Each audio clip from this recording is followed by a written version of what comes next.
أن عبد العزيز بوتفليقة غير جزائري، وعائلته غير جزائرية، لا من الأب ولا من الأم. ولهذا بوتفليقة وأشقائه وخاصة شقيقه السعيد يمقتون الجزائر، ولا ليس لهم ولا غرام واحد من محبة للجزائر.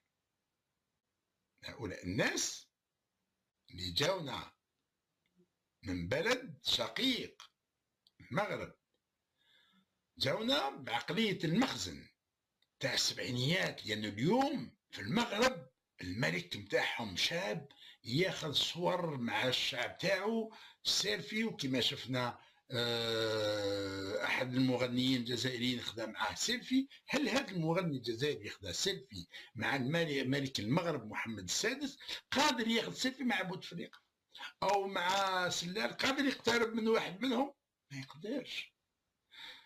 شوفوا كيفاش هما عندهم ملك وارث الملوكيه اب عن جد. اما احنا حطوا جاء تسلط علينا ملك جانا من الخارج وما عنده حتى علاقه بينا، وفرض روح علينا، وزاد خاوته تفرضوا علينا، وينهبوا لنا في اموالنا، وما يفكروش في مستقبل بلادنا. هذا لابد ان يقف عند حده.